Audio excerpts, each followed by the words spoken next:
So, good evening, guys. This Hey is everyone. What's up. This is JP from Wartilyo, and I am joined by my good friend.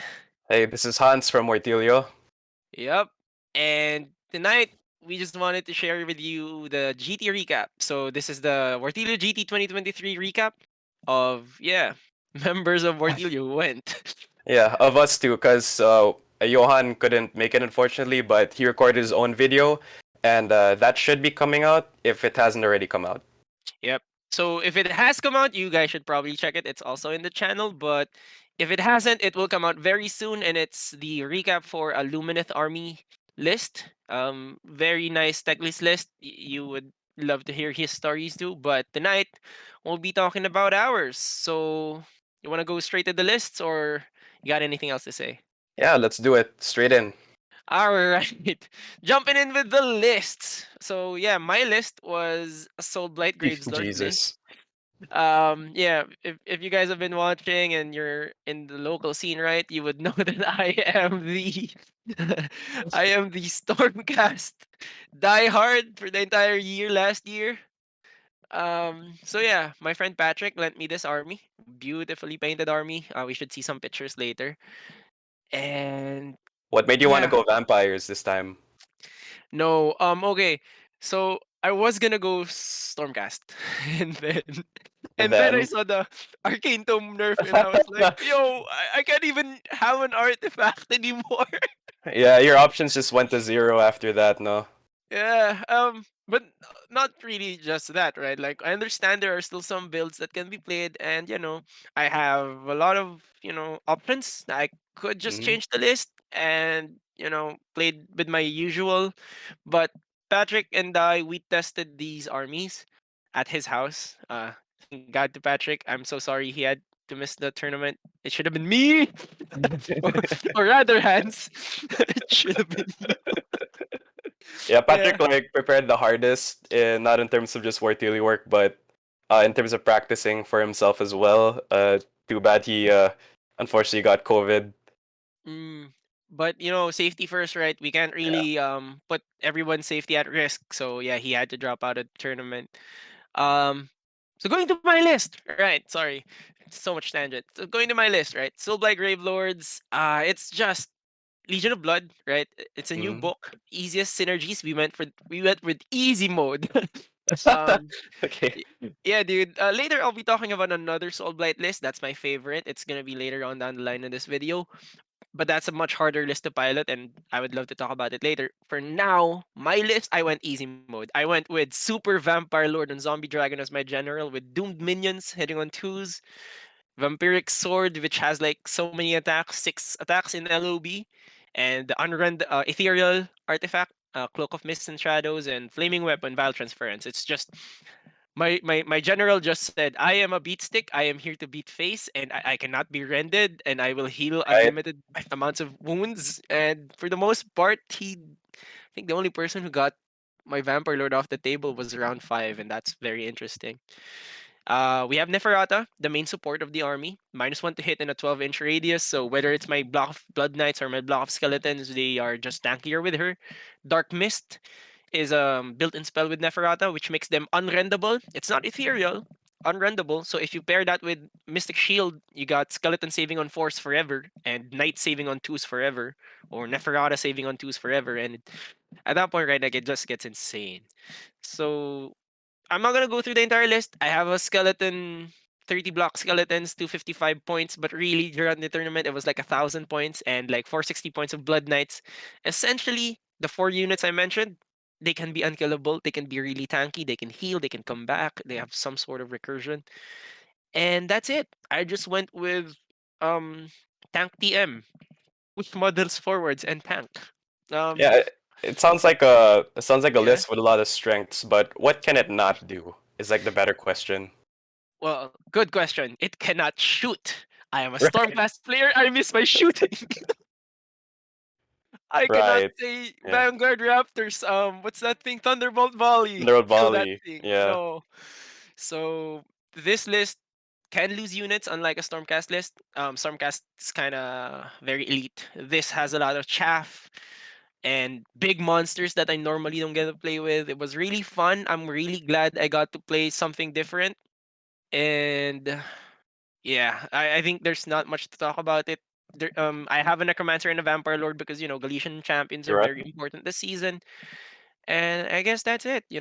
Legion of Like Blood, very good. seeing as like SGBL, particularly Legion of Blood, I Hmm. think is like the current Grim Reaper in the meta with how Hmm. high like the win rate is. Hmm. Like where does the strength come from? Doomed Minions is really strong. You roll a D3 and then everything within 3 of the Vampire Lord gets unmodified twos to hit. So, for example, my Vamp Lord and Neferata gang up on something, and that's a Doomed Minion.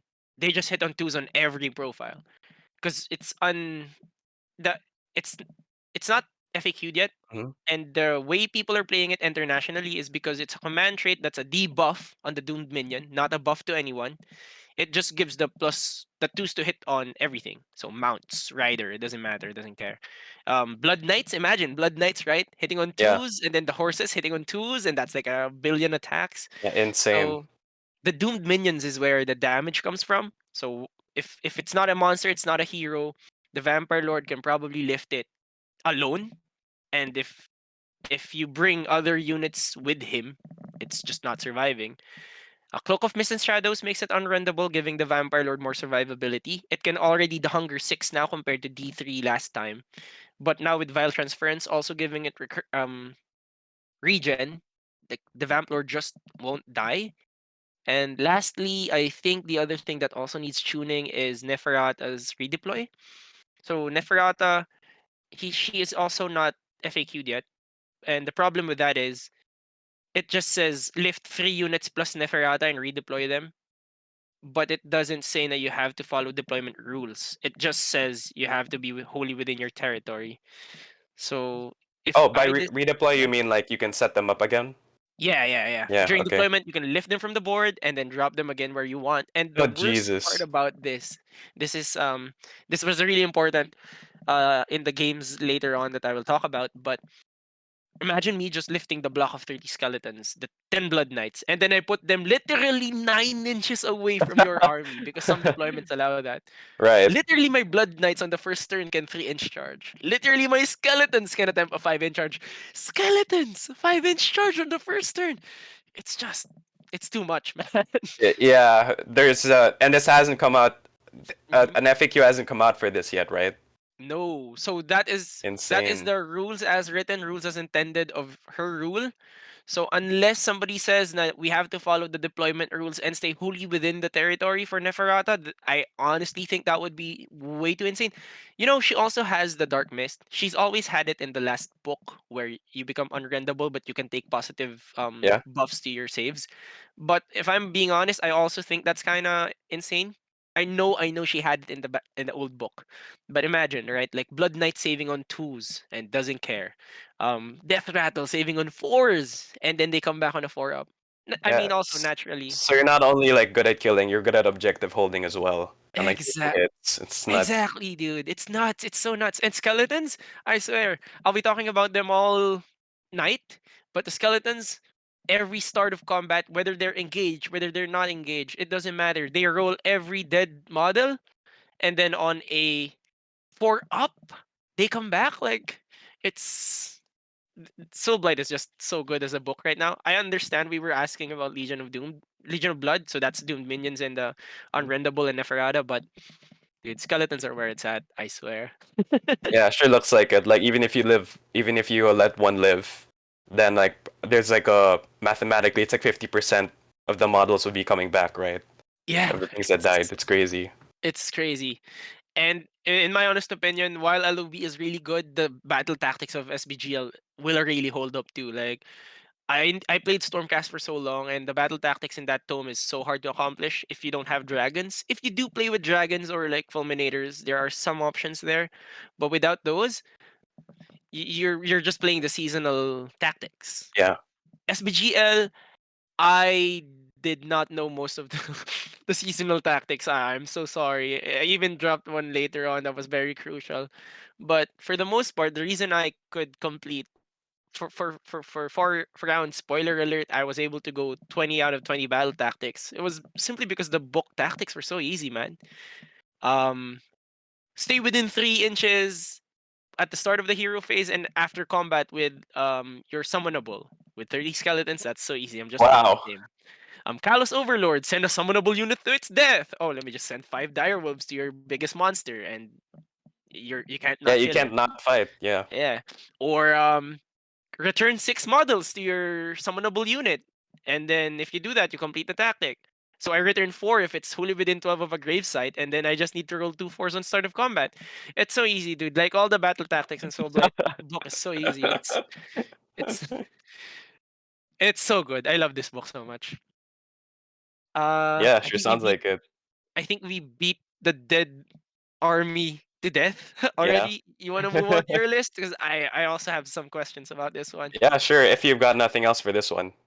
Nah, I think that's good. And if you guys have any questions about the list, you can always ask in the comments. We would be very happy to entertain you there too.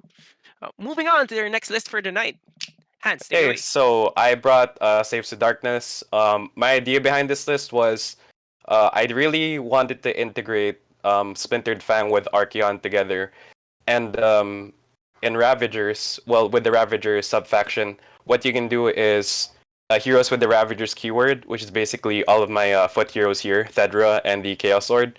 They could on the hero phase use a heroic action to recur half a destroyed cultist unit within 12 away from 9 from enemies. And I wanted to play around with that because I saw Splintered Fang. I thought they looked really cool. I wanted to try and integrate them. And then when I was testing it, I thought, Archeon sounds like a really good fit for this because he's a lot of points, and I can like make up for the lack of bodies because of how much points Archeon takes with cultists like Splintered Fang. Not only that, but Archeon has a command ability called By My Will. Start the combat phase, I can give it to any kind of unit with the Chaos keyword. So it's not really like limited to just like cultists or anything like that. But the trick with this is Splintered Fang have really good mortal wound output. At base, they're 3 attacks each, mortals on 6s, hitting on 4s, wounding on 2s, no rend. So if you could get a lot of if you can get a lot of attacks in, there's still the weight of dice kind of threat. But with the Mark of Corn, which I was able to implement thanks to the command trait Idolater Lord, where the general that has that trait, they can give their Mark of Chaos over to every single cultist unit in the army. So with Mark of Corn, that's +1 attacks on the charge. So Splintered Fang charging, that's gonna be 4 attacks each. And then if I'm lucky, a whole unit of 20, that's 20 times 4, that's 80 attacks, which I managed to do in one combat phase, and mortals on 6s in addition. And if I do all out attack, that's 3s on 2s, no rend, 1 damage each. But the fun part there is if I have By My Will, if the enemy strikes back, they could fight on death as well. So since they charged in that turn, they have 4 attacks each. So I really wanted to play around with that because I thought the combo was really funny. I brought Thedra because she's a more survivable leader. She's not keyworded to any kind of sub-faction, so she doesn't die as easily. I could have brought a Chaos Sorcerer Lord as an extra GC, but then I opted for survivability because Thedra comes with a free bodyguard unit called the Godsworn Hunt. The Chaos Lord is there to exist. Made him survivable by giving him Griff Feather Charm, and then he could do some objectives with Tunnel Master. Idolater Lord also turns him into a priest, so he has heal there. So he could be healing any of the other heroes, the Vanguard or Archeon himself.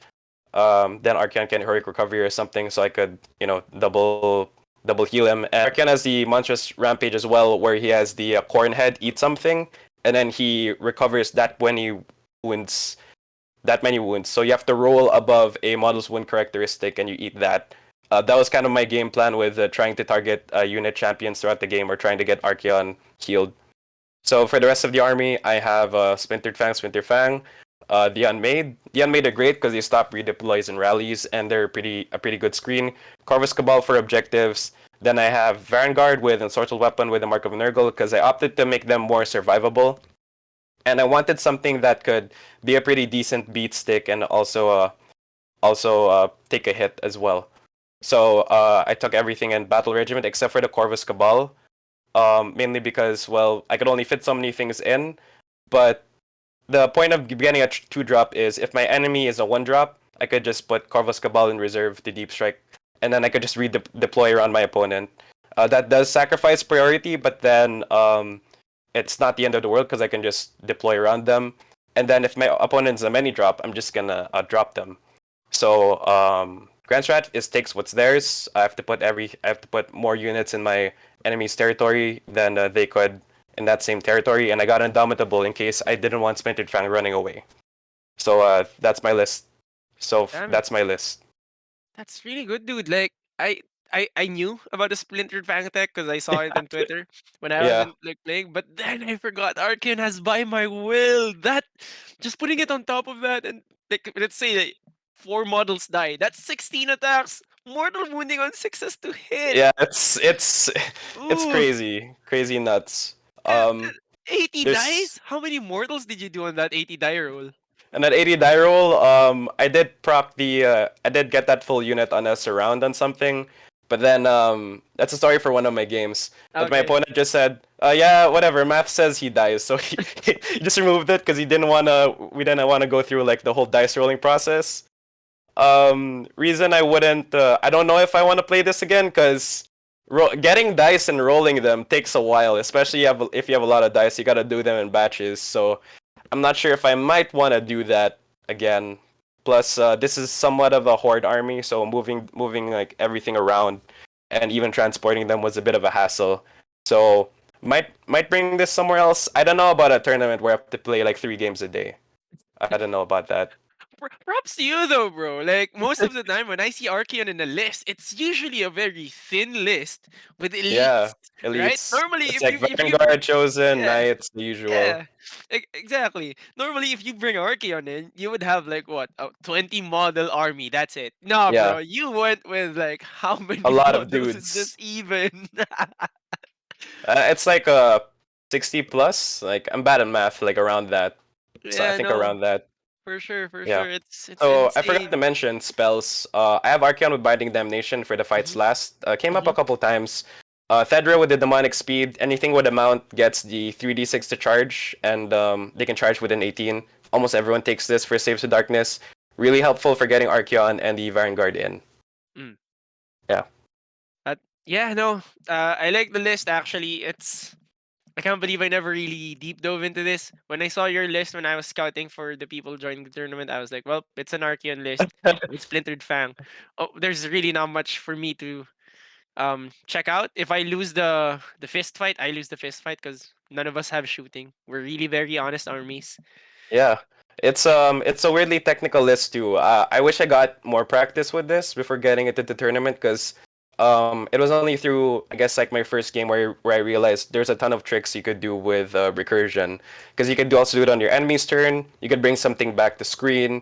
You could put something like there's this moment I think in game 3 where I had I had like my Chaos Lord, and then like it was between terrain, and then it was within 12. So I just summoned my units like across the terrain to like cap an objective.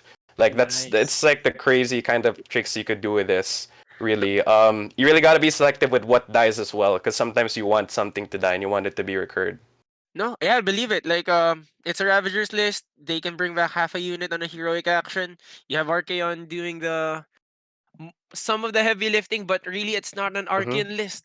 At the heart of it, it's a classic Ravagers list with a lot of cultists. So, you know what? Very creative way of making the two lists meet in the Yeah. middle, right? Like, The holy only good. thing that I would say I maybe could have changed is maybe I could remove Thedra and add another Chaos Sorcerer Lord because sometimes I really wanted an extra GC on like an objective or to do one certain battle tactic.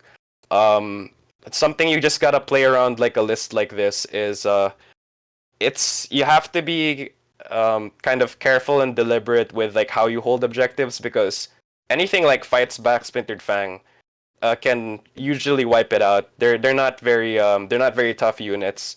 So objective holding had to be the heavy lifting of objective holding had to be done by Archeon and Vanguard, but at the same time, they're kind of mobile beat sticks, so you want them to move forward. So I would and that's something you got to play around with a list like this for sure.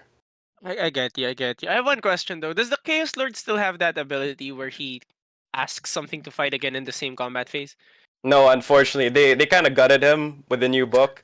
I see. Only thing that he can really do is bring a retinue, and then in combat, if he can fight and then have the retinue fight.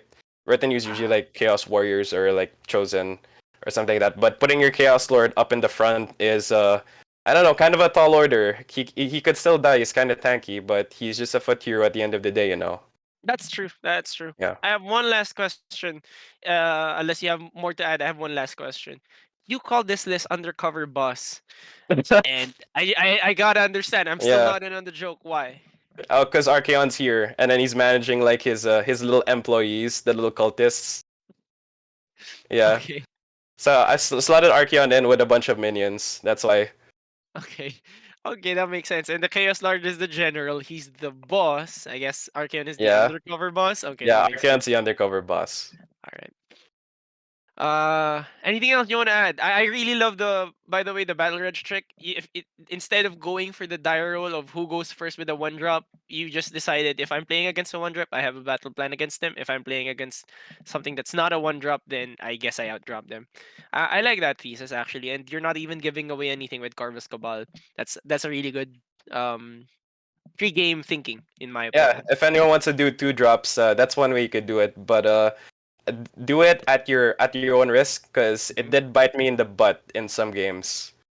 I can't wait. I can't wait to hear about it. Yeah, so we're on to games. On to games, right? Let's So do it. for my first round was Hedonists of Slanesh versus Cyrus. I had such a fun time with Cyrus. Um, fun trivia. Apparently, the Spanish for Shalaxi's killing stroke is Mm-hmm. Golpe de Gracia, and I couldn't help but Okay. like die laughing. It was like, if I roll a six on you, Golpe de Gracia ka, bro. That was so insane. Yeah, I had so much fun with this game. So yeah, the picture is how I would normally deploy in a game, right? He is Mm-hmm. a Battle Reg 4 drop, I think. I'm a Battle Reg 4 drop. He was either a Battle Reg 4 drop or a 2 drop, something like that. So he has his entire army deployed while I had Neferata out. Essentially, I just put Neferata down and then I drop my entire army Battle Reg style and then I just adjust Neferata with the redeploy if I have to. Yeah. This was interesting because the territories meet at the side for this battle plan. Yeah, the territories meet at the edges. Yeah. But I could still start on the objectives because of Neferata's redeploy thing.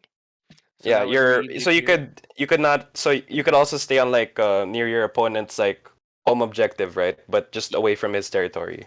Yeah, yeah. I was maxed out to his objective. So for this one, I just threatened his own objective with dire wolves, and if he sent a lot of units to he sent his demonettes, if you can see on that side, Mm-hmm. to contest the wolves. I think I was able to hold it turn one because I was able to go first. I was able to hold that objective with dire wolves, and then just slowly retreated the dire wolves while the demonettes chased them and ran them down. But essentially, um while he was chasing that front with Neferata and some defenses, I had the Blood Knight Strengthening Center, which was getting a lot of attention while it was unrendable. And I just had the VLOCD go around the flank. So if you can see from the deployment, uh he had his seekers on that side, he had archers, three blocks of archers, and essentially when the game was a really slogfest in the middle with my Blood Knights and Blood Knights Neferata and the skeletons holding middle objective with the Necromancer so I can score the extra points for GC in the center objective. Um it was really just a slog with my tanky units being able to survive. This is where I learned that the list is so tanky. He was shooting with three bliss barbs with the seekers giving the buff, and it was for the most part not enough. He he was killing like two blood knights a turn because of the unrendable saving on two ups, or he was not deleting enough skeletons. He couldn't kill Neff because Neff was too far in the back Yeah, I do for have a question AD. about that though. Like, since Right. they're unrendable, does the Blitzbarb Seeker debuff apply to them with the -1 to save, or does it not? We asked the TO for that, and the ruling is that the -1 to save is a modifier, so it Oh, does not. okay, that makes sense. Yeah. Yeah. So there was one time where he tried to remove Neferata on the board, but Neferata was what do you call this? Finest houred. And then when the Bliss Barb Seekers tried to do the debuff on her, for some goddamn reason I saved everything on a 4-up. That's a lot of And dice. yeah, that was a Okay. lot of dice. So that the Bliss Barb Archers just decided to shoot something else, and it was pretty tough. Like we were both pleasantly surprised with how tanky the Soulblight army Hmm. was, how good the recursion is, and essentially I won this game because I won priority round three, and round two, bottom of two, I killed the Seekers already, and I was in 1 unit of archers. When I won priority for round three, naturally my zombie lord can attack the remaining Bliss Barb archers in the back, and basically from then on he wouldn't have enough damage to push me out of any objective. So we called it at the top of three because of priority. Yeah, and I understand he had to, if he wanted to summon units, he'd have to risk losing his grand strategy as well, right? If he wanted to Ex- position around you. exactly. So he went with Selfish Desires, which is a really good. In my opinion, that was the best play for his army. His army really wants to be supercharged with euphoric killers, and the tech is so good. He was able to euphoric killers all the way to like 20 depravity points or something crazy like that, and he was already at second tier by round two, and it was insane. So yeah, I think this list is really good. um it just so happens that the targets I was presenting, because everything was so far in the back, but it doesn't matter how far Neferata or the Vampire Lord was, they were fast enough to get engaged when they wanted to. So he didn't really have enough targets in the front, but the target priority shooting in my opinion was as good as it gets. It's just there weren't any good targets in the front ever. That's Soul Blight, I guess. And yeah, it was Yeah. close until I got the double, but the double was very important because, in my opinion, if he won that priority, he could definitely he had enough tools in the army to, for example, put the contorted epitome in front so that I can't reach the bliss barbs, and the bliss barbs walk fast that they can still shoot other stuff. Neferata was also fairly exposed by that point with like not a lot of HP. I think she had like seven. So if he did one prio, the game would have been very different. So yeah, I think the priority role is what got me through this game. Yeah, sounds like an Uh, exciting game though, a really close one. yeah, no, all five of my games were really close. It was insane. Either there were some crazy stuff happening with the dice, or um yeah, largely it was crazy stuff happening with the dice. Like for example, for this game, it was Neferata deciding to just ninja block all of those Bliss Barb Seeker shots, and that was very important for round two. So yeah, Yeah, sounds like a good round one. yep, no, good round one, and GG Sir Cyrus. That game was intense. Thank you for being a very gracious opponent for round one. I learned a lot of how to pilot my army from this game. I swear. All right, moving on to your All round right. one. Unless you have any more questions. None from me. All right. I wish I got to watch it, but that's what you get for being a player. You don't get to watch everything. Yeah, but that's why we have these recaps. So, for everybody who missed That's out on true. the tournament or busy on their games, so want to hear about the other games that happened in the tournament, you can check us out. So, yeah, your round one. Let's go, Hans. Okay, so this is a matchup I didn't want because I studied every list prior, and so one of them is fights upon death. Sir Migs can fight upon death with his whole army, with Xanthar Kai, the sub-faction, and he brought melee snakes, the whole army across the board.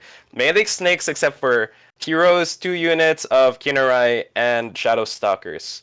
So I had to play this one very carefully because in the trade, I would lose the trades I would lose the trades honestly. Because Splintered Fang fighting bow snakes, fighting melee snakes would kill them back. So I kind of had to be, I really had to play this carefully. So round one, charged up left. I kind of neglected my home objective because I thought about just sweeping around the board and then just like taking it back in later rounds. So we both moved up. I managed to take out the Shadow Stalkers and the Kinerai very quickly, taking out his screens. I do believe he went first to take those objectives. In round one, this was a loss, by the way. I think I could have used Eye of Sheeran to prepare for a double turn and then like hammer in most of his army, but I didn't. I opted to use it for later. So he won priority round two. So most of the game essentially boiled down to okay, I charged in, I fight you. Alright. I fight upon death, I fight you. Okay, my stuff dies, I fight upon death, I fight you. So that was the whole game. Yeah. Really time consuming game. And we had to talk it out round three. So by round three, we were sort of tied. I think I was leading by one. We essentially owned half the board each. I fumbled really bad in this one. I think it was round three where he used his fight upon death really cleverly to pile in and then kill my hero, the hero that I wanted to do cunning maneuver with. It was really really smart like how he did that, and I was kind of careless for having Archeon fight first, but I was afraid of Archeon taking hits, so he denied me my battle tactic. But what really sealed in the game for me was in the last 10 minutes of the game, we were talking it out, and I misread one of the battle tactics because we were both riding really quickly, and I thought he already scored eye for an eye. He had 2 units left, and had I known that eye for an eye wasn't scored yet, I would have just like removed those to stop that from happening. But when we tallied up score, but when that round came, he confirmed with me that oh we didn't do eye for an eye yet. Remember because I did this battle tactic. And I was like oh okay. I was kind of sabog. I didn't sleep the night before, but lesson is read the what battle tactics have been done very carefully. Because at the end of the game, he won by only 1 point. I think it was 29 to like 28. Because we were both Nice. scoring really well. Um, I guess saving grace is I got all my battle tactics off and my grand strategy off for tiebreakers, but I was like hella salty after this game. But still, Sir Miggs was a really great opponent. He lent me one of his wound counters for Archeon. Sir Miggs, by the way, is the owner of M&M 3D printing. He can get you a lot of your 3D printed goodness if you can find him on Shopee and Facebook. Thanks for the game, Sir Miggs. My first ever tournament game. That sounds intense, dude. The fighting on death for both sides sounds really nutty. Yeah, Um, round one's always random, and I happened to fight the other fights upon death list in the event. So crazy. yeah, that sounds crazy. I can't believe this was a non-Morathi list. There's no Morathi. Yeah, I did ask him about it, and he said he wanted to change it up. I see. Um, this list is his list is quite nuts against like a melee army. They have to do those engagements very carefully. Yeah, no, I see that. No, I get that. I really like this list. I like both lists. I read his list and I knew that on a melee slug, I'm pretty sure this can wipe 3 skellies. I also tried to review a little bit before the tournament. It's good that you got really close for your first game. 1 point difference versus Yeah, a really, you know, good player with a really good army. So yeah. yeah, Sir Mix is a consistent top contender, so that was another thing that was another thing that I was kind of concerned about, but at the same time really excited to have for my first game. for sure. For those who can still remember, Sir Miggs also was the first runner-up. He went 4-1 last Wartilyo tournament last Yeah, year. though he brought Sons of Behemoth last time. Yeah, so speaks to his caliber, right? Sir Miggs is a really good opponent and very tough round one. Really good job on getting that close, dude. This Yeah, is why you paid your army, not the night before, I guess. I don't yeah. Definitely one to remember. Okay, know. you want to move to round two? Yeah, we're moving on to round two. Okay. So, my Oh round boy. two, I got thrust into the top table. I don't know how, but I guess it was me and Sean. Sean went perfect round one, by the way. Flawless. He had 38 points, the max he could score in that battle plan.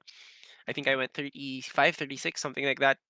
So this man is insane to go flawless in that round. And yeah, this is our deployment too. A photo of our deployment. Uh yeah. So again with the usual drop Neferata, And then if they make plans around Neferata, just move her out. If they don't, then just leave her there. And this game actually went down to doomed minions. Round one. So I have a really really fast VLOZD, right? And you were asking me where the power lies in the Soulblight book or in the Hmm. LOB subfaction.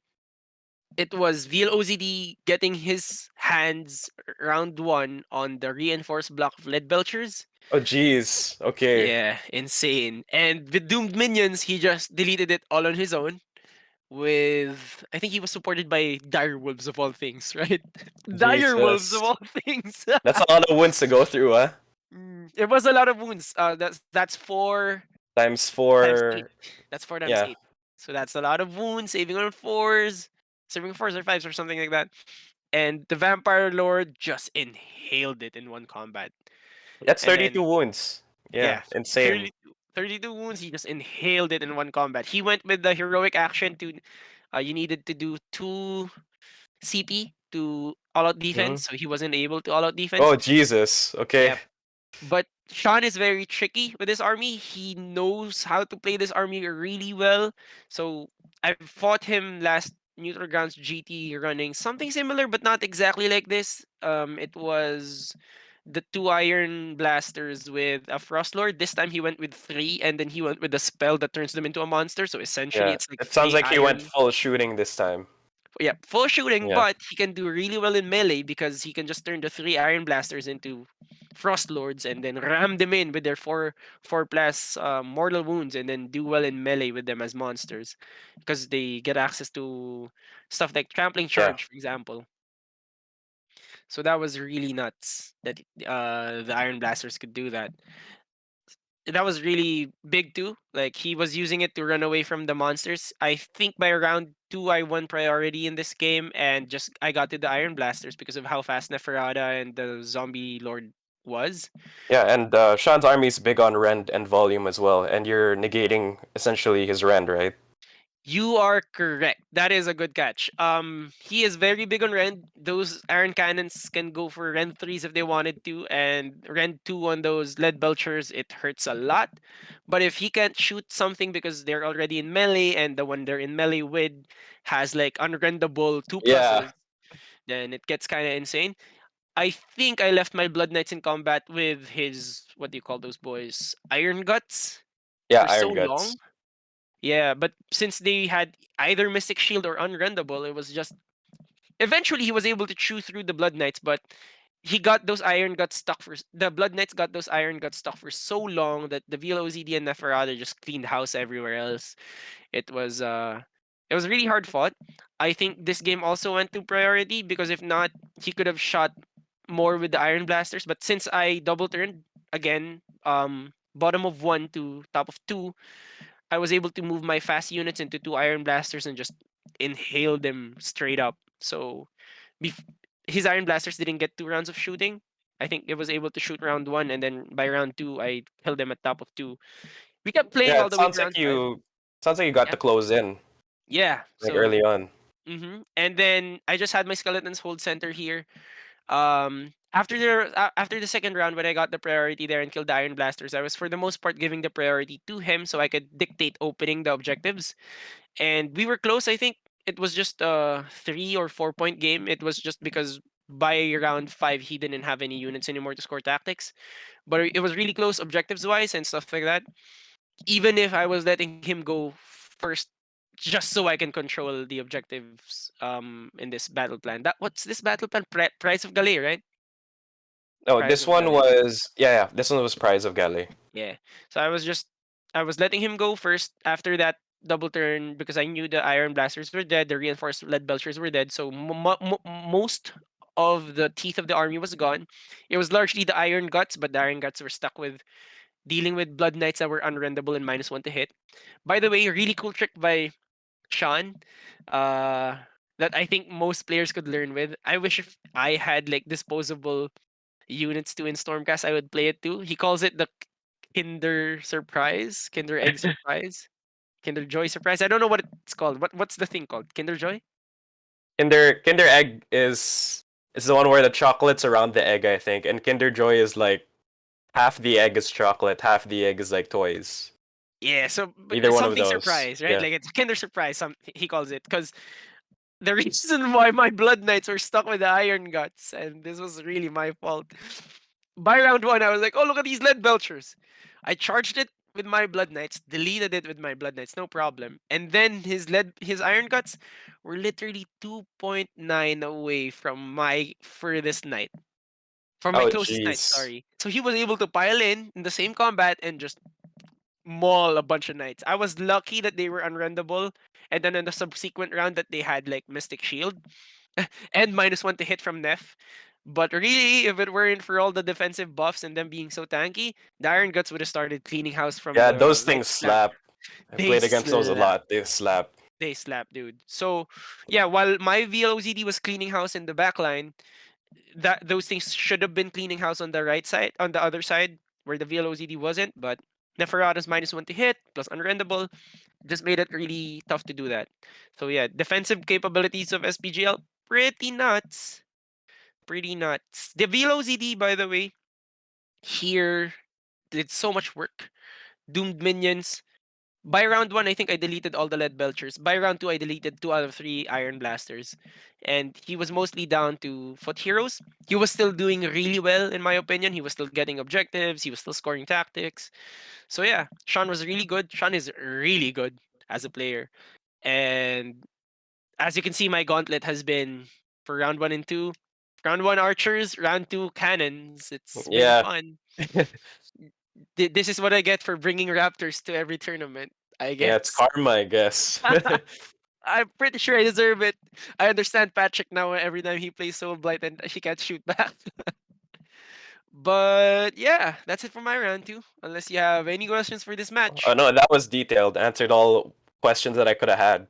Yeah, so Skaven Terrain, by the way, just a shout out to the Wartilyo guys who worked really hard on this. Nico, yourself, and Christoph. If you guys haven't checked out our Skaven Terrain documentary, it's out on YouTube. You guys should check it out.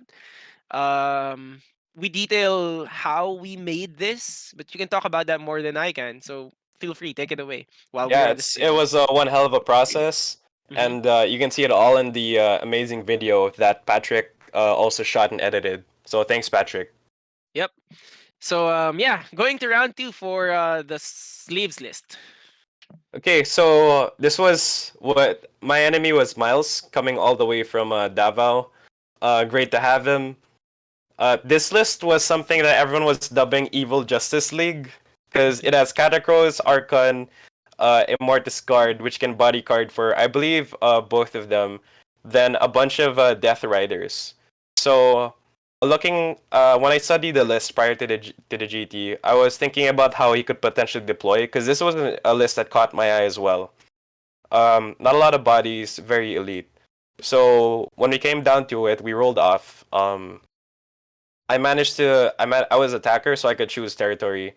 Uh, I deliberately chose territory that was more loose and had less terrain, and Miles was kind of forced to go with that edge where he's seated with the trees, which made it very difficult for him to position Archon and Catacross effectively because they were very big models. And the Immortus Guard, is it Immortus Guard or is it Mortis and Guard? Like I forget, but so the Immortus guard, bodyguard Immortus unit, guard. Immortus Yeah. Guard. Yeah, and the bodyguard unit together effectively. So I put most of my units on my right, which is his left, where the trees are in the picture. And so he counter deployed me by putting it there. But yeah, struggled to kind of deploy with the terrain because it's a kind of it's a Death Star sort of thing. It's a Death Star sort of thing where everything has to be together. Whereas the horses, the Death Riders could operate independently. So you position those elsewhere. Most of the fight was over by my right flank, and most of the game was basically me trying to contain Evil Justice League around that area, so he couldn't contest other objectives. Because in later rounds, I managed to wipe out I think one's unit of horses, and the other unit of horses, and then what was left was his big pocket of Mortis Guard and a bunch of other nasty stuff like Catacross and Archon. So Archeon took a lot of punishment from this, eating a Mortis Guard attacks for like 2 or 3 rounds. It was crazy. But in the end of that, Katakros got to do the killing blow on Archeon down to the wound. Uh, so that was nuts. We eventually we were running out of time. I think we had 5 minutes left by the time we could determine round three priority, and I was leading by a couple points. But for us to really talk it out, there were way too many. There were kind of a lot of factors to consider to see like how the game would go, and we just decided to call it there. Fantastic game with Miles. Beautiful army. Every single thing, detailed, highlighted. Just the works. Like what a master class at painting, and what a fantastic guy to play with as well. Miles was awesome. What a gentleman. He had counters. He had markers for everything, and was more than willing to share. Great guy. Had a really great game with this. Yeah, no, I was looking forward to actually having a game with this too. OBR sits really close to my heart as something. If I wanted a second army, I want this, and he was playing with all the cool models.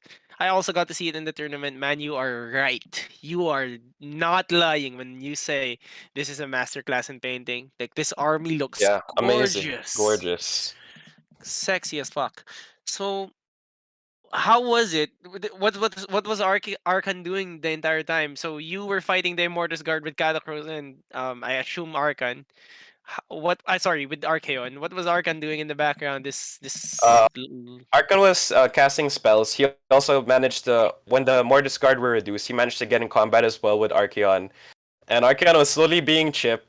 And internally, I was kind of sweating because I was basically trying to contain a nuke of power. Mm-hmm. My biggest edge in this matchup was I had more bodies, so wherever he was on an objective, I just had more bodies there.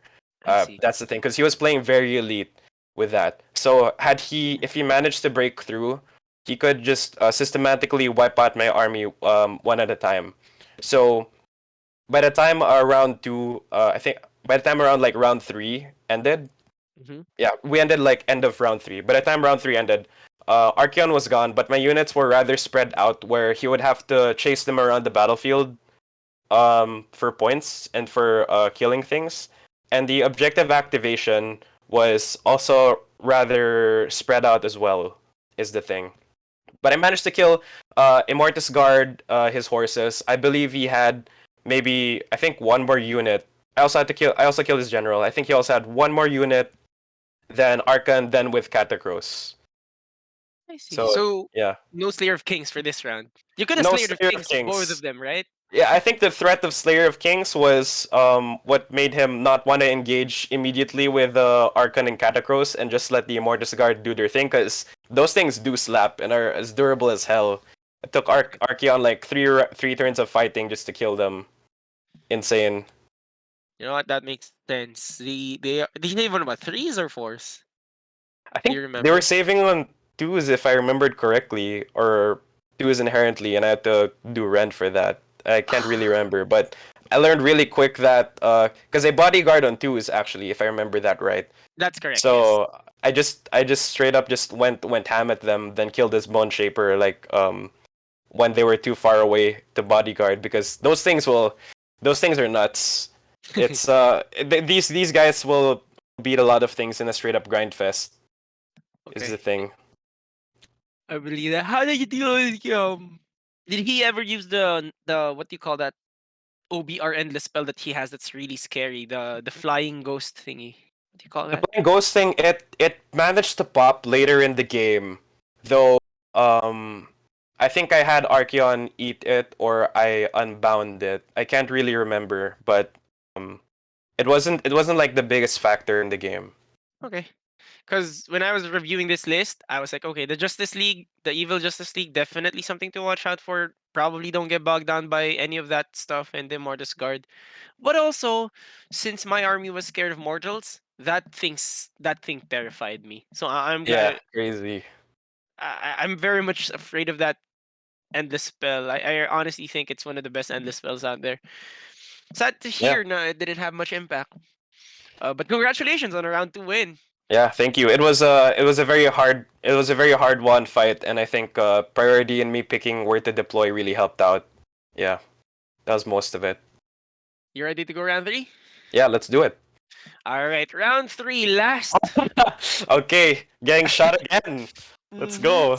Round three, I went up against Lumineth Realm Lords versus a fellow 2-0 list. This was Johan. We were at the second highest table here, I think. Second only to Nico, right there in the background, playing his Nurglings Is that with against. Zammy?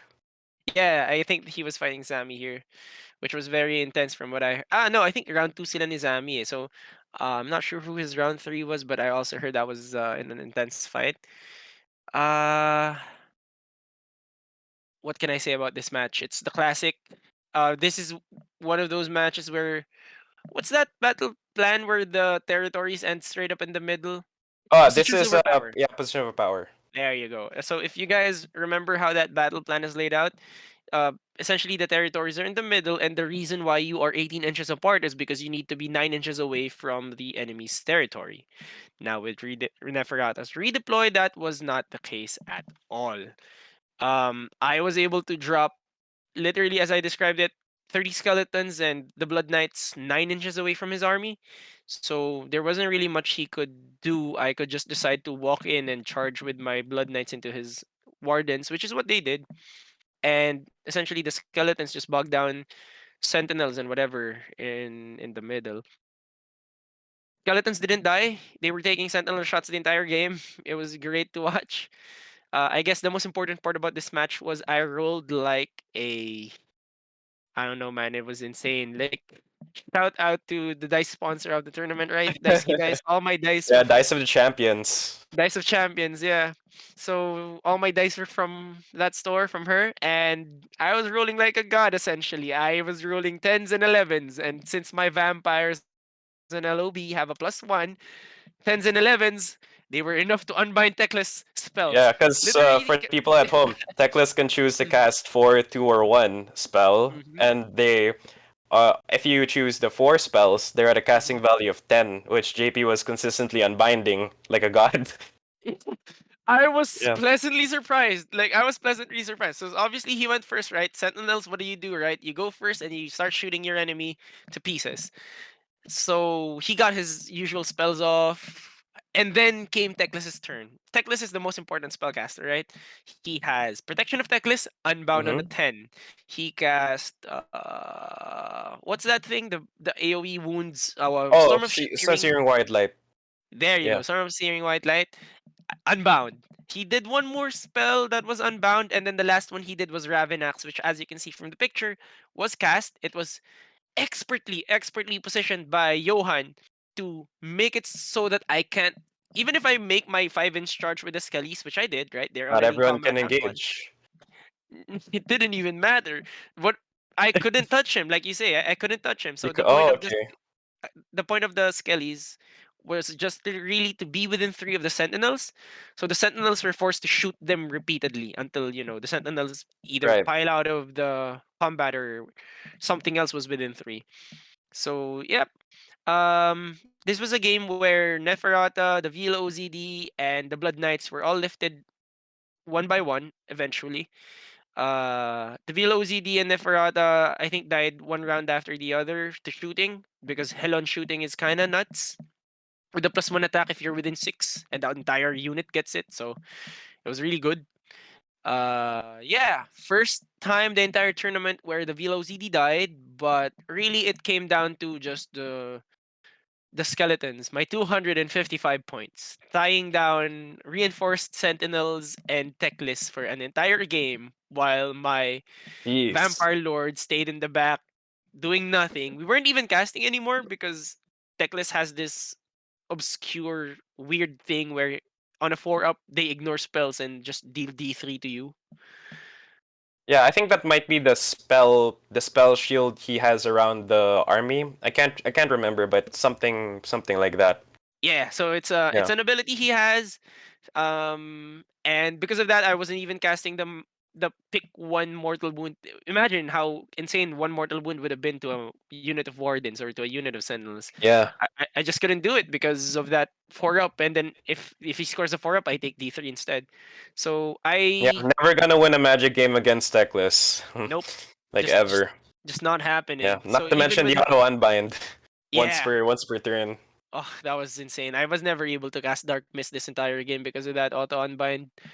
But even with strong vampire magic, I still lost the magic fight. Thank God I won the fight because the skeletons are insane and they just tied him up. And my dire wolves and skeletons recurring stopped his grand strat.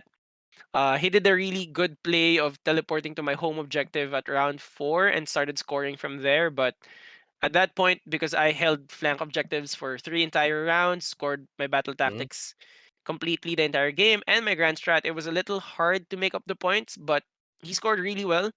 And I really think the skeletons here were in 255 points. They were easily what's like three times 255, 750 750. something points. Yeah, because they just kept coming back, and Techless was eventually killed by skeletons.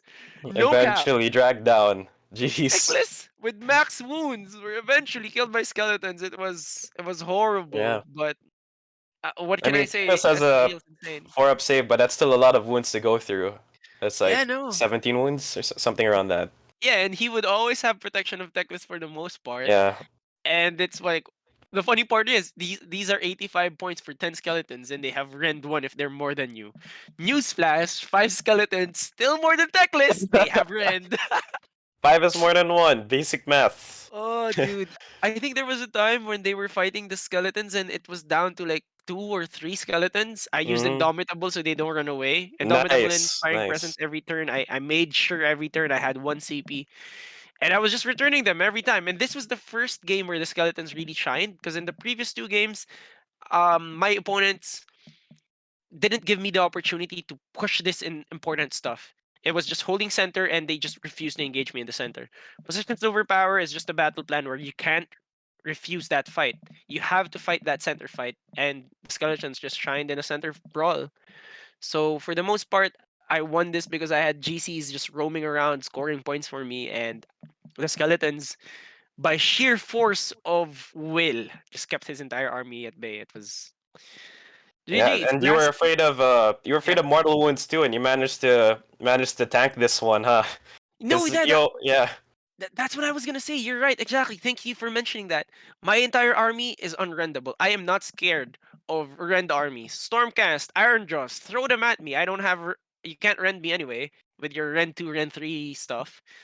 Mortal wounds with volume though. I am very scared of that. So while the Bliss Barbs were trying to reduce saves and then do volume to you, which I was immune to, while the Lead Belchers and the Iron Blasters were doing Rend 2, Rend 3 stuff, which I was largely immune to, this army I was not immune to the shooting of. They killed both my heroes. But yeah, insane game. Yeah. I had so much Because fun. La- sort of a spoiler alert for Johan's video, but his list is yeah. all gas, no breaks, Mhm. mortal wounds to the max, like every Mhm. round. Yep. And this was the last game of the first day, and it was a banger. It was a banger for sure. I had so much fun, and yeah, shout out to Johan. Can't wait to watch your video about this game, man. I want to hear it from your perspective. I bet I'm gonna hear about the insane unbinds again. But yeah, that was this game. It was really good. It was a magic fight. You can't win a magic fight, but I can win the body fight because the skeletons just never run out. If do you have any more questions about this one? No, I'm good. All right, Put let's it move on well. to your round 3, last match of your first day. Okay, so I set up against Sir Carlo, someone who I've um fought a couple times, but I've always talked to. We've known each other for a while. And when Lance announced that I was fighting Sir Carlo, I think I shouted, "I've been waiting for this," and then I heard it like it was recorded in like one of the videos. But I was really excited to fight Sir Carlo in my first tourney.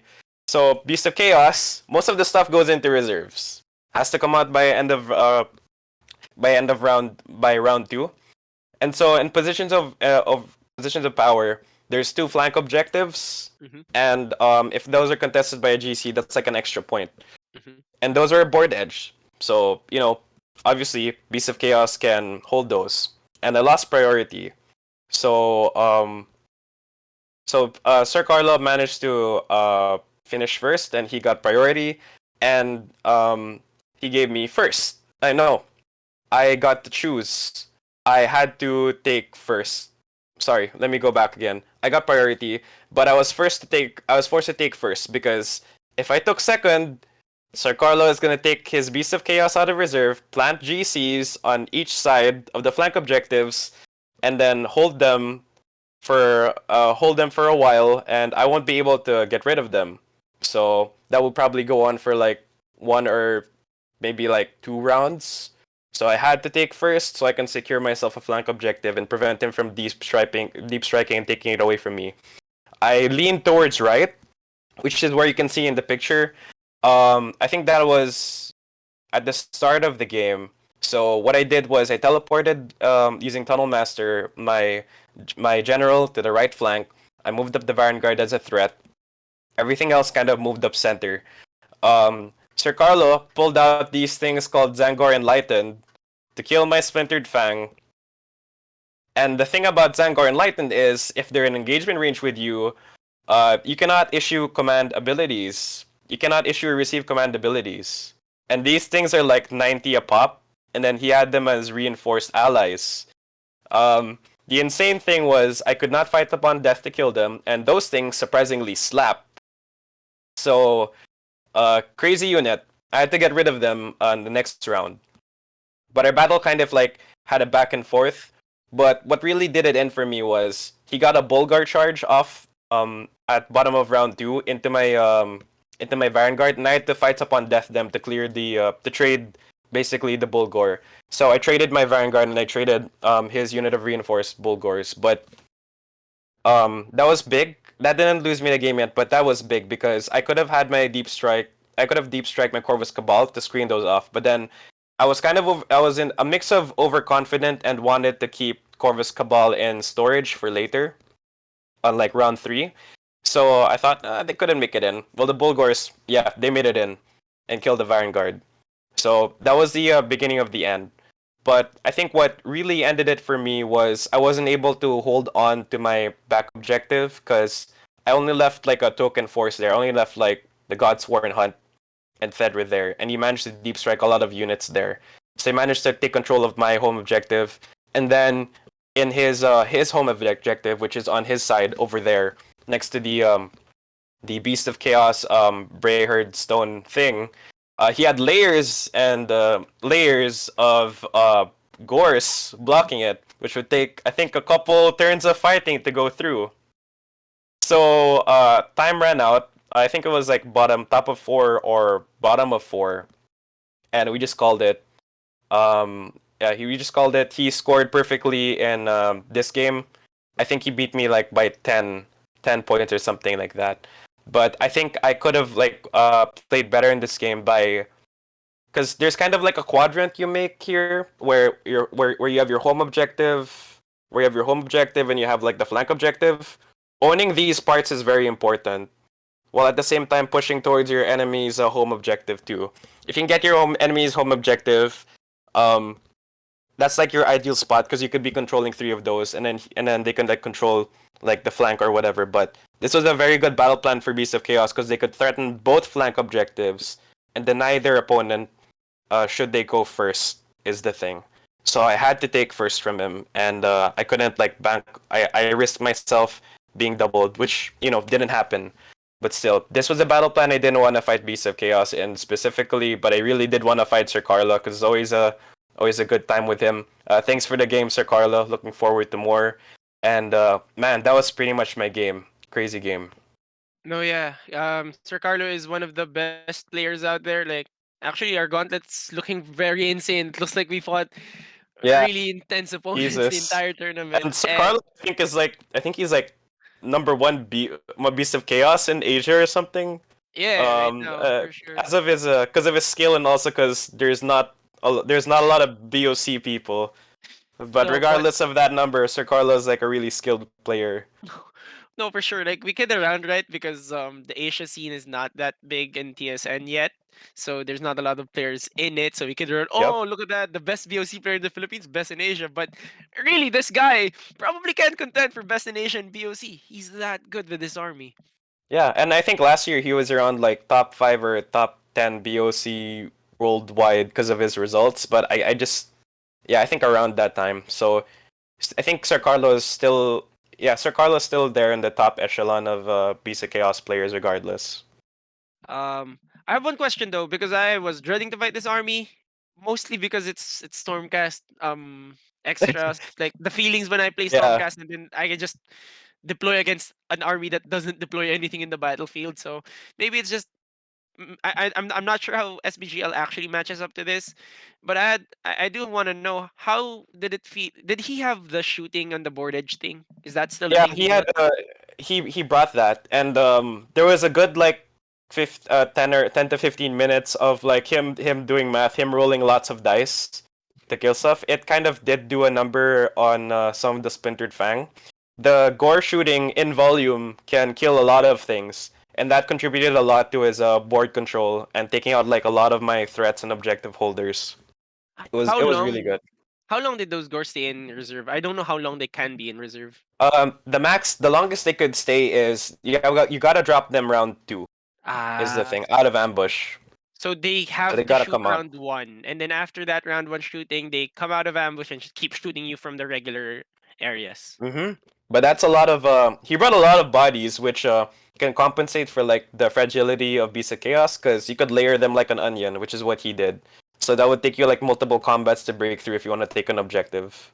Yeah. And then the enlightened denying battle Mm-hmm. tactics, just like overwhelming Yeah, stench, I assume, of Nurgle. So that's when I used to fight with denying overwhelming command stench. abilities. Yeah, Yeah. Command abilities, you're right. jeez. So with I can imagine back when I was fighting overwhelming stench last year, it was insane. I didn't know BOC had Yeah, access to stuff like that. it's an That's ally really from a good. disciples of yeah, it's an ally from disciples of Genes of all things, and they're very cheap. They're like 90 90. points. I think they're 90 or around that ballpark, but really Oh, cheap. holy hell. I would not have expected that kind of tech from BOC. Like I know they had a lot of tech, but that tech in particular, very, very interesting. So yeah, I how 10 points, pretty insane, but its positions over powers are like you said, they were really strong here. Yeah, really strong. He Nice. played better than I did. I had misplays. Yeah, it's a game of Warhammer. Really good. All right, so that's it for our day one. Walking Okay, into day two, off let's to day go. two.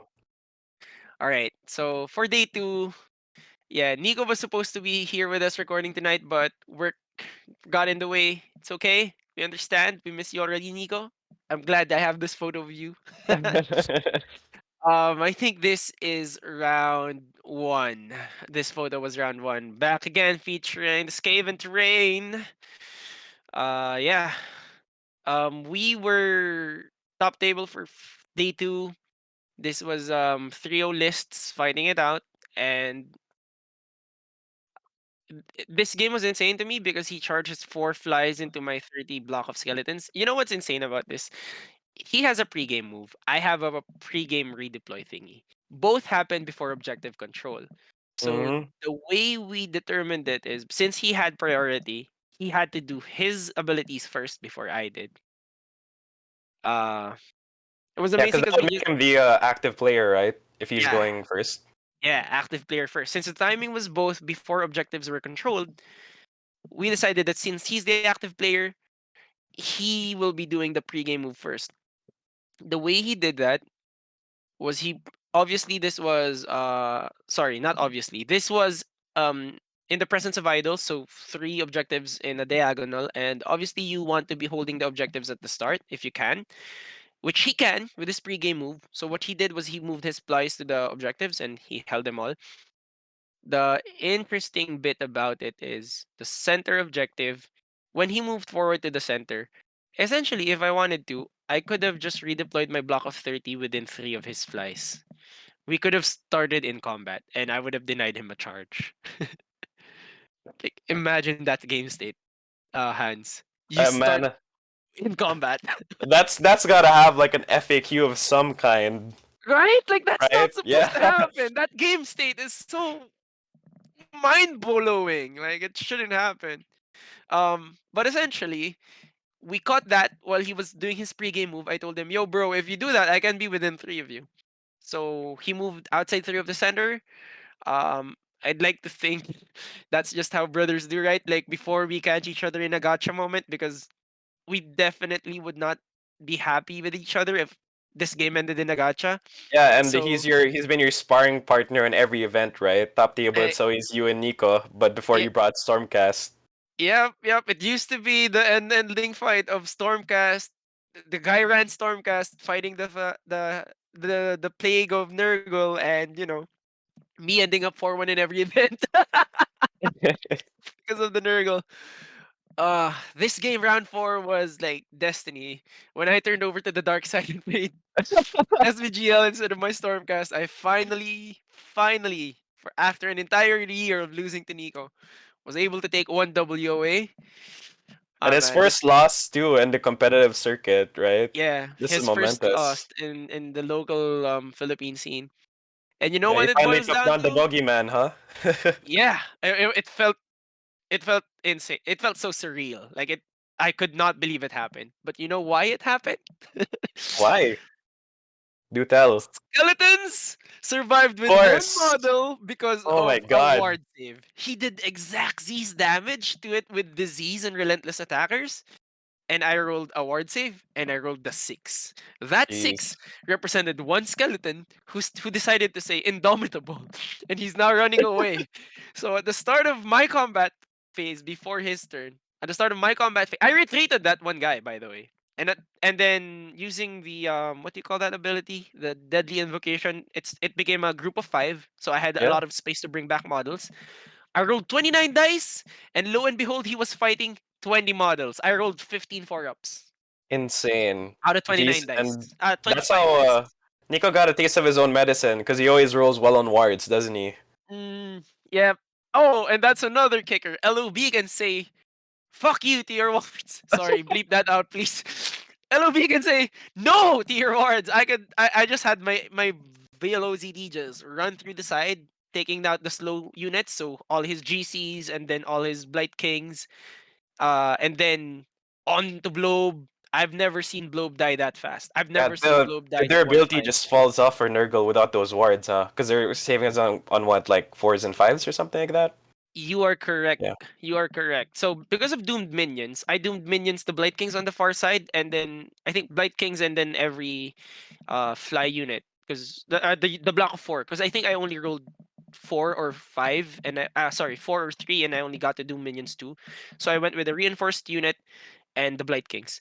The Vampire Lord, ignoring ward saves, just inhaled a Blight Kings round one, and I was pleasantly surprised. I won the priority and killed Blobe round two, and it was just insane. Like I've never done that much damage to a Nurgle army, so I chalk this victory up to just having LOB insanity. No, man, this pat yourself on the back too. Yeah. But I get it when Nico said that he felt like the meta was catching up to him. 'Cause- No, for sure, because those 5-up wards were his bread and butter. He would roll yeah, um sometimes he would roll nothing, and it just happens, but sometimes during those key moments his units just refuse to die despite what you throw at it. And that is what makes Warhammer very interesting, right? Like all these dice things that can skew probability. yeah, Doesn't dice matter tell if stories. Exactly. It doesn't Yeah. matter if you throw like 50 damage to a 16 wound unit if he just rolls the wards, right? But saltiness aside, this was a match for the ages. Essentially, that's how it played out. I have Blood Knights on my right flank, as you can see from this deployment, and they just ran through the side with my VLOZD. Center was held with Neferata, -1 to hit. He had volume, I had -1 to hit, so that was very effective against that. I also had -1 to wound with wasting away via Neferata. And if I wanted to, Fading Vigor from the Necromancer. So really, the list was tailored to go against him.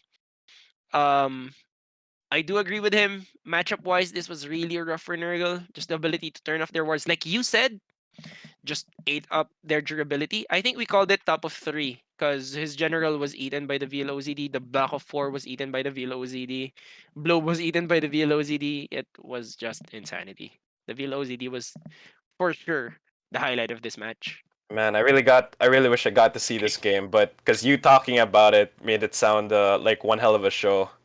Yeah, no, he was winning on his right, my left, but that's where my weak side was. I usually in all my games throw my dire wolves to my weak side and my blood knights through my strong flank. Hmm. And yeah, the direwolves just decides to die, comes back on a 4-up because of Endless Legion, keeps holding that same flank for like multiple rounds. It's really good. Like this army, in as much as I love being tricky with Stormcast with our teleports and screening and stuff, just having a screen die for you and come back and screen again. Yeah, not care It's about casualties is something else. Yep, I'm pretty excited. This was the game where I felt like, my God, I should be playing Death more, or the OP meta Diversify. flavor, the OP meta flavor. Because this tournament, I decided to meta chase. Like as Lance said, the guy who shaped the meta versus the guy who's chasing the meta this match. Yeah, no, Jeez. that was the best introduction. I had so much laugh. But yeah, that was my round four against my eternal opponent. And for the first time in a year, I was able to take the W, and I had so much fun. Congrats. I feel like Nico also had fun. Well, not as much fun as when he's trouncing on me for sure, but it's always the competitive spirit in all our games that I think Nico loves. So yeah, shout out to Nico, best rival.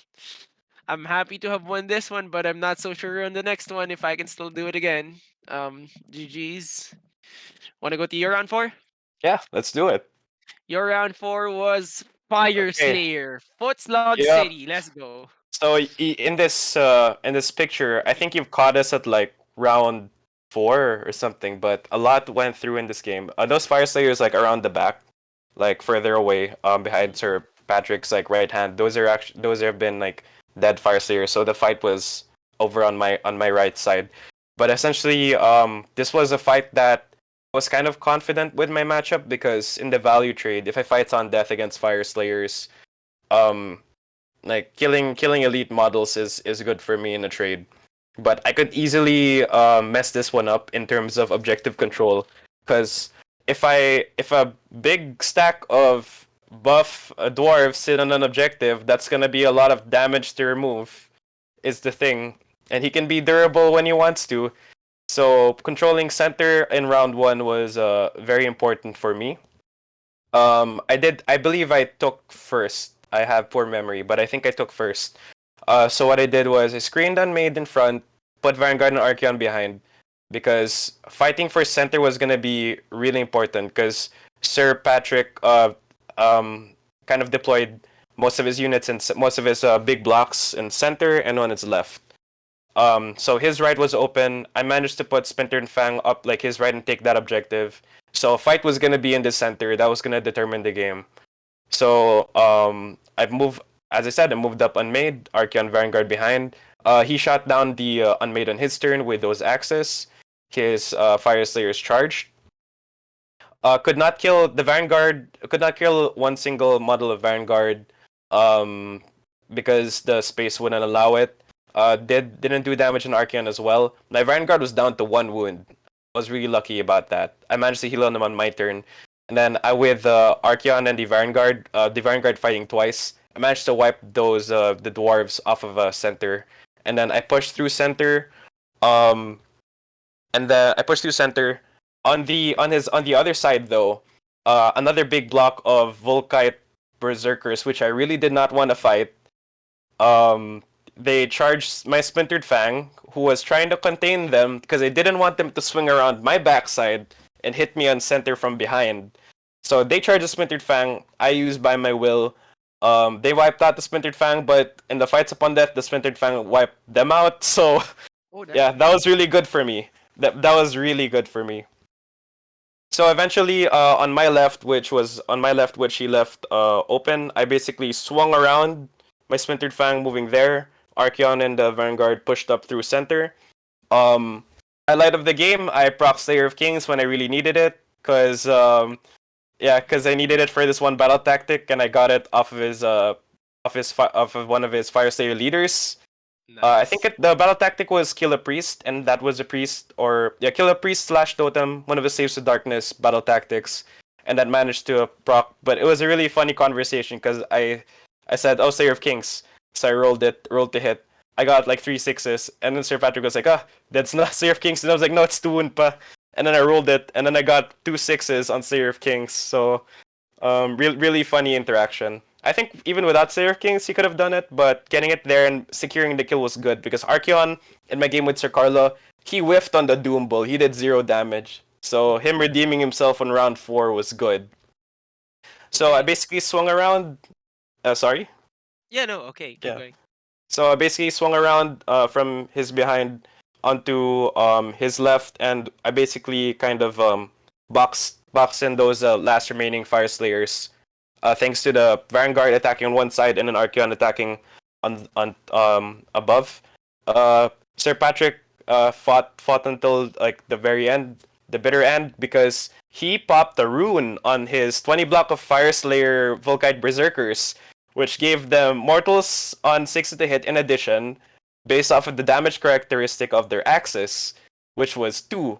So mortals on 6s to hit in addition, 2 mortals for that, and then 2 damage each for those axes. A 20 block charges Archeon. I have him stacked with Mystic Shield, Finest Hour, and All Out Defense.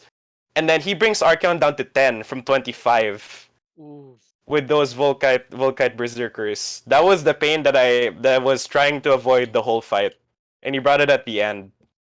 But besides that, really insane game. We talked it out. We talked out round 5, I believe. But that was a really nutty game against a really skilled opponent, Sir Patrick. That Magnetic Invocation you see there in the center, that did a lot of mortal wounds. That thing is nuts. And he used it to block me off center as well. Really great positioning. No, Crazy, yeah. crazy invocation. Yeah. I remember this from playing with Fire Slayers.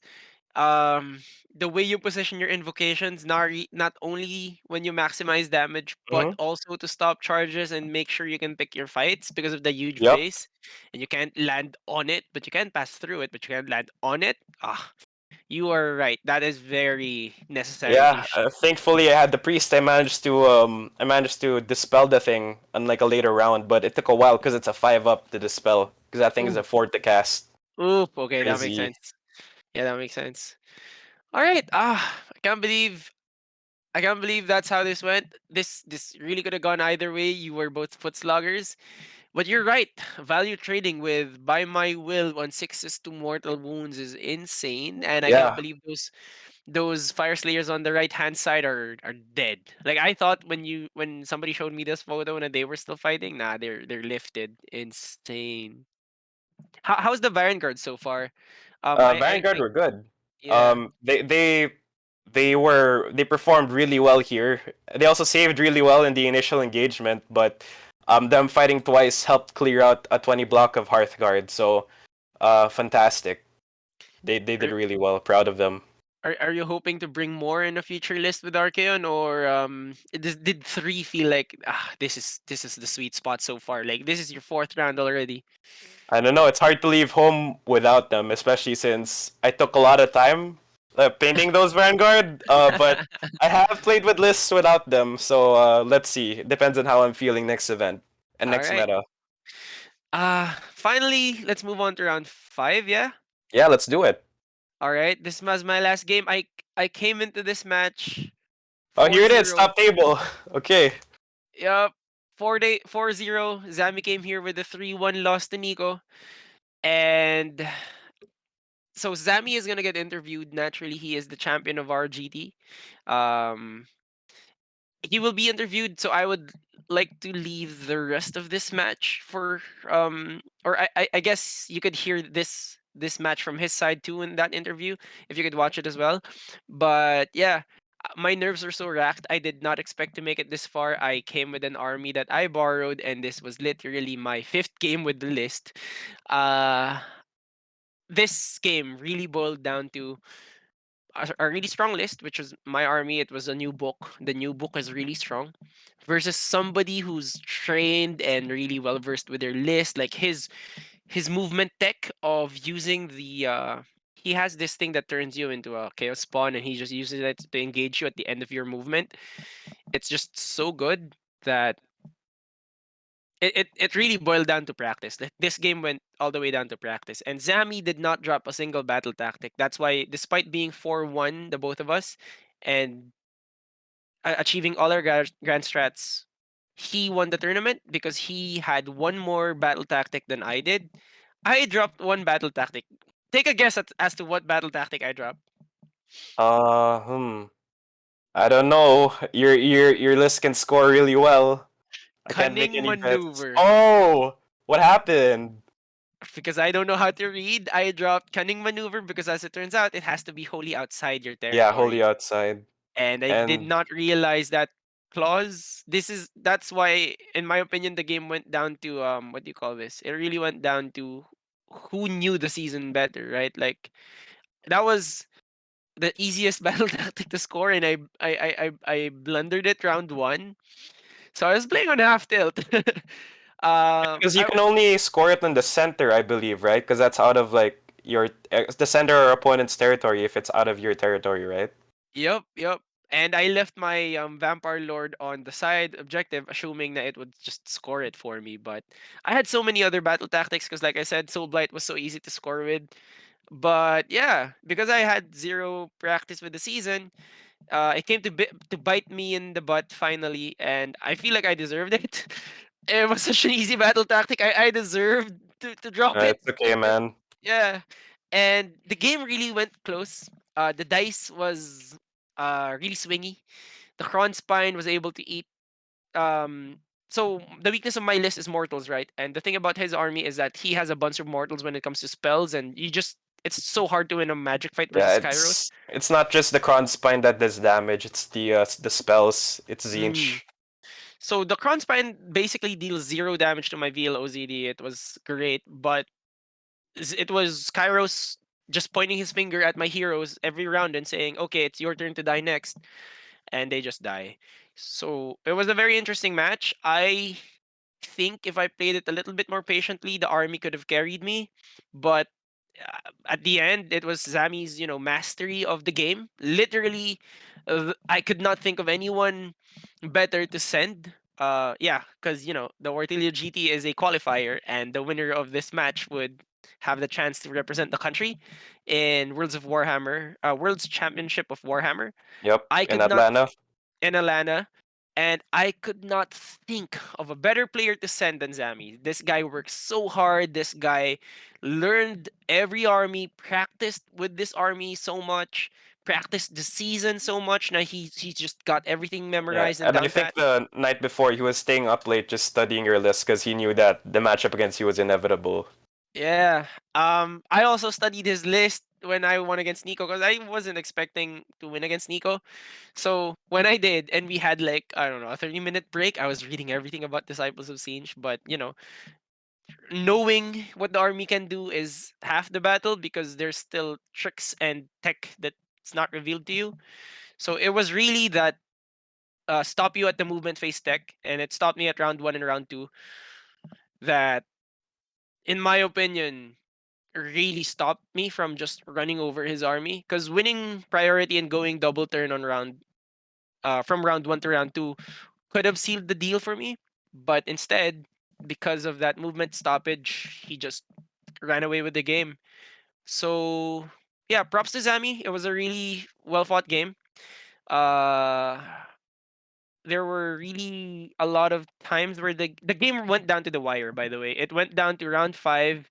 He killed my block of skeletons bottom of five. I got top of five, which led to me scoring one, two more. Yeah, one and more in battle tactic because I put all of my units in the center objective, which was our last objective in Jaws of Galley. And essentially everybody was in the middle. He has look at this cluster bros of all the birds and the cron spine in the middle. Yeah, the But mosh I pit. the mosh pit exactly. But I had 10 blood knights that had one command point here for AOD and 15 skeletons because he killed my 30 block at the start of the hero phase, and I just on a 4 up returned 15 skeletons. Uh there was really a chance where if he didn't kill enough skeletons, I would have held the objective. If he didn't kill enough blood knights, I would have held the objective and won the game. But yeah, it really went down to the wire. So congratulations to Zami. Well Yeah, what deserved a tense win. game. Cause like Very intense. Yeah. I would like peek at your table every now and then, me and my opponent. I won't spoil who, but let's see in the next slide. But whenever we would peek at it, it looked like those like competition chess games where everyone was quiet, where there was like a group of people gathered around the table and everyone was like Yeah. like dead silence all throughout. Crazy. We took I think how many hours did we have per round? Three, right? Three or Yeah, two three. and a half. Three. I think round one was an hour. Round two was another hour, and then we did three rounds in 1 hour. It was that was how meticulous the first two rounds were, and we were just letting the other player, um, plan your movement, measure carefully. We just took our time for the with the first two rounds because they were very important. But for the most part, the third and fifth round, they were really just us rolling the dice and seeing which units would come on top of the slugfests. But yeah, one of the most intense games of Warhammer. I haven't played a game of Warhammer with more at stake than this game, and I'm glad it was Zami. It was a 1 point difference game, and yeah, Man, I I'm can't so wait to glad hear it from Zami his lost. perspective. Same. He's I can't wait to hear it from his perspective because I have been beating myself over this match. Uh yeah, I've been going back at it, thinking how to better move or stuff like that. But I really think Zami's tech is what stopped this. What brought this game over to his side. It was the tech and the depth of understanding that he had for his army. So I could not have lost to a better opponent. He was for sure the best general in the fucking. Sorry, bleep that out again. But he's the best general in the tournament, hands down. I can't wait for how he will represent us in Georgia. I'm so excited. yeah, same here, and I'd love to hear it from his perspective when our interview video with him comes out. Yep, watch out for that one too, guys. So round five. You're Round going to five. your round five. Yeah, let's do it. Let's do it. Okay, so Sean again shows up here, and spoiler alert, this won't be the last time we talk about Sean. So, uh, yeah, while you guys are having your very intense, very quiet like atmosphere, me and Sean were kind of just hanging out. It was the last game of the tournament, and we wanted to have have a lot of fun, but also at the same time, play our best. Me and him were kind of me and him were playing really hard, but we're kind of shooting the shit in between it. We're kind of joking around, having having a jolly good time. First time meeting him too. Glad to have made a new friend. But besides that, his list is something that I did not want to fight prior to matchups happening. Because before the GT, I did the math. He could confidently destroy a portion of my army. That portion being either number one, Archeon, if he threw everything in it and I didn't get the setup. So turn one, hypothetically, he could destroy Archeon. If not, he could destroy all the cultists or all the heroes and the vanguard. So whatever he pointed out, he could destroy he could destroy a very critical piece of my army. So yeah, a crazy list. It was as you mentioned earlier, full shooting ogres. Um, and we had we basically had Jaws as the last. So turn one, I get priority. I just decided to eat it and eat all of the shots on round one because I didn't want to get double turned. I really didn't want to get double turned against this list because that's GG for me. So turn one, he opens up, shoots the Vanguard to death, shoots one unit of Splintered Fang to death, and there goes my left flank and much of my mobility. So I just had to sweat it out. I put Archeon up. This was, I think, turn two already. I charged his. Those aren't Iron Guts. Those are the other melee units down next to my right hand. I charged Archeon up, trying to wipe out the Lead Belchers and moving up my force. But over the course of the game, it was kind of an attrition match. We were both losing units, but by round three, I only had Archeon left, and he was systematically wiping out my units one by one. I only had Archeon left, and I only had, I think, one or two heroes left. So by round four, we decided to talk it out, and I we did hypotheticals. I still could have scored battle tactics, some points, but ultimately, map control would have been his, and Archeon would have died like someday. I managed to take out, I think, at the end of the game, two or one and a half iron blasters and all the lead belchers, but that still wouldn't have been enough because his army still has utility pieces in his pocket that I think I can talk about later. But amazing game, Sean. Looking forward to playing with you again. But this is what Warhammer is about: having a good time, doing your best in the game, sometimes shooting the shit. But yeah, fantastic! What a way to end my first tournament. I actually have to agree with you on that. I didn't get to mention it, but the two times I got to fight Sean were table one, table two games. And every time I get to play with this guy in grand tournaments, it's always a blast.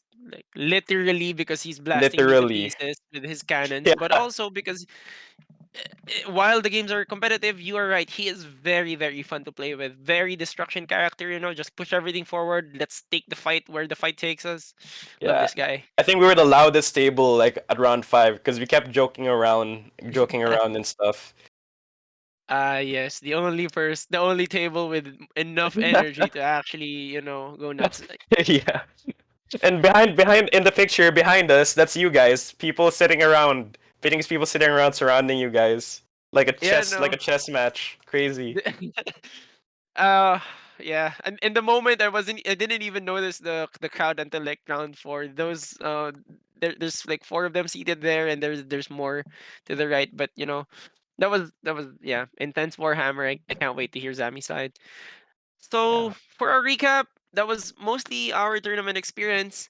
I'll ask you about your first tournament in a bit. You want to go over our favorite lists first?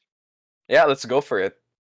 So, my favorite list is another Soulblight Graveyard list brought to us by Gaston Briones. He called it the Paw Patrol. It's a Virkus list, and essentially, if I did not bring Legion of Blood, I would have brought this. When Patrick and I was talking about what list to bring for Soulblight, how to better represent Soulblight, we were talking about either a Virkus list similar to this. It's just we don't have Kado and Eva, but we would have brought a Beladam Maradokar list similar to this with like more zombies, I think, instead of Eva and Kado. Yeah.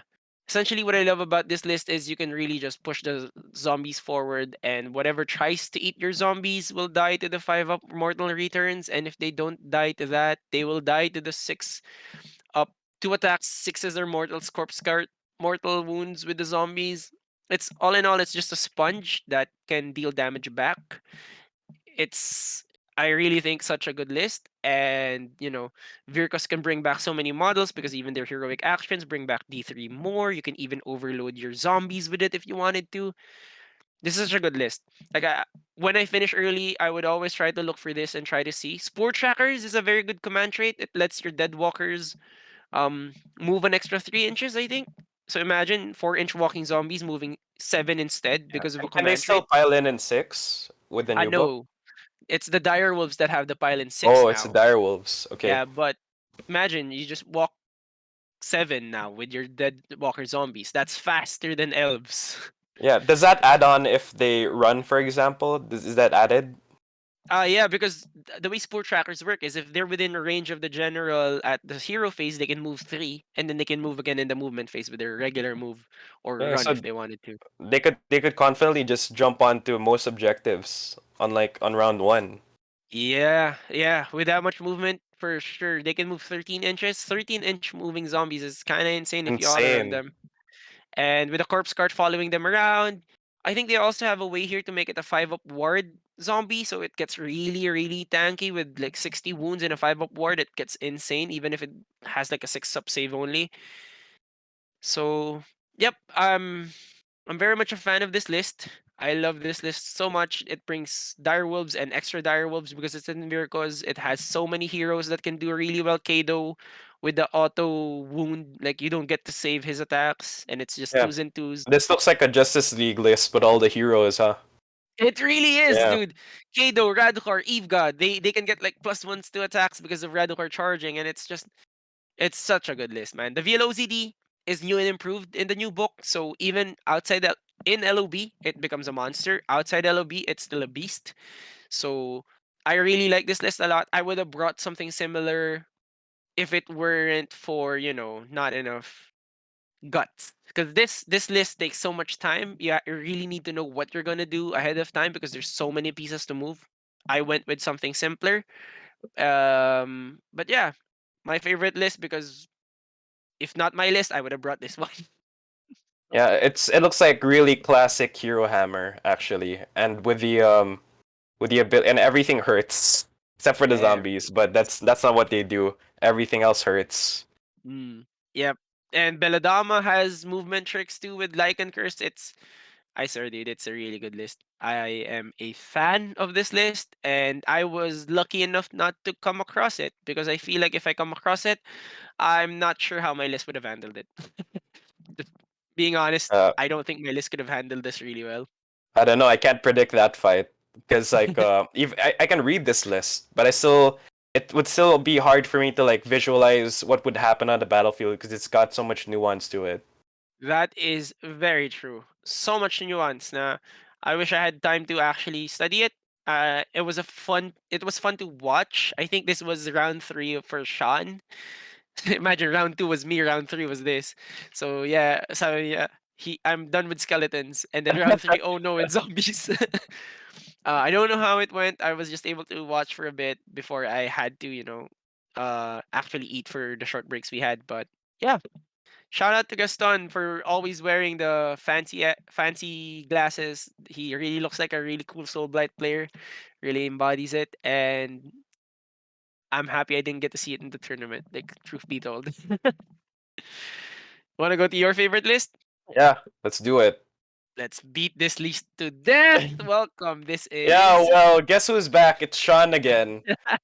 So this guy calls his army Murica, and Mhm. then paints his ogres in a similar way. So there's kind of a narrative between him and Sir Carlo, where Sir Carlo owns the North Vietnamese army, and Sean owns the American army. And I fought both of them in separate games on the map with the villages in them, with the jungle, the one we showed earlier.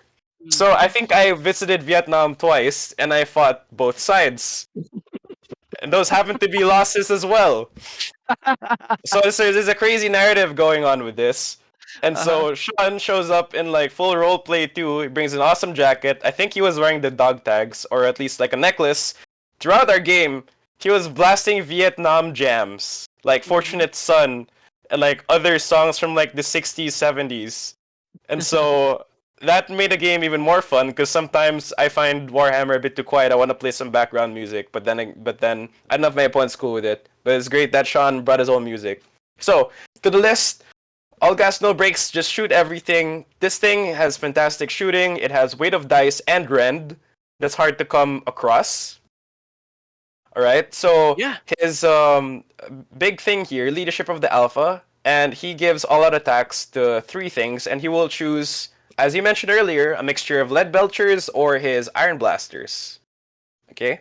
Blubber Grub's strength stench, his spell, insane, because it turns the Rhinox units, which are the iron blasters, into monsters. And so when those are an objective, because of the ogre battle trait, they got a stands on an objective too. So you have to wipe those things out. And as long as even if their tips touch an objective, they count as 10, which was insane. It gave me a hard time. It was very hard contesting center objective because of that, because his Mhm. spell was popping off. Gruesome trophy rack. Also, I believe it makes the hit values of his lead belchers and like other shooting units better by one. Correct me if I'm wrong, Lang Patrick, but yeah, that's what I recall. Yeah, if they're Um, shooting a hero or a monster, yeah, shooting a they get a hero or plus one. monster, which they were doing for most of the game with my GCs and Archeon. Um, and then his Blood Pelt Hunter, it could cover a lot of ground because if I remember reading the War Scroll right, it could move during the enemies like movement phase as well. So he had him move up really quickly early on to like a faraway objective. So he has a few tricks up his sleeve with this list as well. Um, Shout out as well to the Gorger. That thing deep strikes. It's weird why it's called Gorgers. It's just one dude. It's one very hungry dude who deep strikes, and he deep striked it at the back of my home objective in our game. So his list, it's not just like raw output and shooting. It's also got like some nice utility with it, with the Blood Pelt Hunter and the Gorgers and the Slaughtermaster. Just fantastic list all across the board. And this man also has the balls to bring Grand Battery. Not a lot of people bring that. He confidently brings Grand Battery, and for good reason. You know, even better shooting with the Iron Blasters. Mm-hmm. So lovely list, amazingly made, and it's you know, you can't judge a book by its cover because there's more depth to it than at first glance. So It's what do you think of also this? it's also very beautifully painted because his Iron Guts and his Gluttons, they all have so much personality. Like these Iron Guts, they're painted in like samurai or whatever vibe. Like every single one of them is a different kind of warrior. So the Iron Guts are all very special. Yeah, they all Uh have like different face paint, right? From what I yeah. remember. Different face paints, Yeah. different schemes. It's so good. Like it really looks like if you guys are familiar with the old world, this army would remind you so much of the Dogs of War. You know how you can hire, um, what are these called in the old world? Are they still We could Ogre ask Kingdoms? Lance. Ogre Oh, Kingdoms. yeah, Ogre Kingdoms. Yep. So you could hire them randomly, and you could have either the lead belchers or the iron guts in your army and stuff like that. Dude, it just reminds me of that so much. And the iron blasters are just a welcome addition. When I fought the first iteration of this list in the NGGT last year, he had the Frost Lord, and it really felt like an Ogre Kingdom's army, like a Dogs of War Ogre Kingdom's army. And then now he just went with full shooting with instead of Frost Lords, here I am with three Iron Blasters, and I love it, man. The Slaughter Master tech with the Iron Blaster is really good. Like you said, leadership of Alpha Yep. with Blubbergrub Stench, holding center, shooting everything. I love it. If I could have a better shooting army than my Stormcast, it would be these cannons. And he wields these cannons with precision. Like you said, he was systematically killing things on the board. Yeah, Yeah, this and man knows these what's up. Iron Blasters can surprisingly slap as well, especially Mm, like on Rory targets, because these things were monsters for most of our game. mm. So he's got some pretty decent like melee output on top of just shooting. A weirdly all rounder sort of list. It can also No, hold objectives. It's pretty durable. It can also kind of slap on melee, and most importantly, it shoots the shit out of everything. no, yeah, Crazy. agreed. Like, I'm glad if I got to do this recap with anybody, I'm glad it was you because we both fought this list and we both love this Yeah. list. Yeah. All right. So I guess that's largely the end of our recap. So this is photos of the three of us. We have the first photo of you with your best painted trophy. Thank you. Congratulations, by the way. Congratulations. Yeah, the Y- competition was stiff. Really, really stiff. But really happy that I'm still happy I won best painted. I'll take the dub, and that's you over there with first runner up, I believe. Yep. First runner up. I bagged second overall. It was an experience. And then here's Nico because he was supposed to be here tonight with his second runner-up trophy. We both ended up with a 4-1. I when I beat Nico, I really thought, oh my god, it's my chance to come home with a 5-0. Nah, there's still Zami. So a new rival has appeared. But Zami, I think I also fought him in the finals round of an RTT where he promptly smashed me with my Stormcast What did he list. bring that time? Still Disciples of Zinch, still Kron Spine, still using the All movement right. tech. He's really good, and I still haven't gotten a victory from his disciples. Maybe that's the next challenge. I finally got over Nurgle. It's time to fight Zinch. Yeah, just go through each of the chaos gods in a gauntlet. uh, Yeah. but yeah, it was such a fun tournament. Yeah, I had so amazing much fun time. this weekend. How about you? How was your weekend? Like, how's this weekend for you? Awesome. The Yeah, man. perfect like first GT first event that I've ever participated in as a Warhammer player. The perfect start. Oh yeah, you You skipped every RTT. You skipped every Munchkin tournament. For those unaware, Munchkin tournaments are the newbie tournaments here in the local Philippine scene. You started straight up Yeah, just Grand tournament. straight in there. Munchkin, well, it's the location was far, couldn't make it, but we've been working on this tournament for several months. I think like 6 or something, like for like half a year. But it was all worth it. Everyone had a good time. Um, Lots of stories were made that day, and I don't know what else. What else could you ask for in an event? Perfect. Yeah, no. I had so much fun in the event too as a player. Uh, I hope everybody else had fun. If you guys want to tell your stories too, the comments are open. We would love to hear about them. We've seen a lot of people talk about it in the Discord too. So we're glad hearing that people also had fun in the tournament. Uh, I guess that's it for our recap. We Yeah, hope and you enjoyed watching. we hope you enjoyed it. If you did, like and subscribe. It motivates us to make more videos like these. Mm-hmm. And what else? Join our Discord. Link will be in the description if you just want to hang out, shoot the shit with the rest of us. We are always there, Yeah, hanging out. and if those videos are out, if Johan's video and Zami's video are out at the time of this upload, please do check them out. If not, they'll be coming out real soon. Yep, and watch out for those videos. So yeah, it's been real. It's JP, and This is Hans. yeah, Yeah, and thanks see for you guys on the watching. next one. Bye. Bye bye.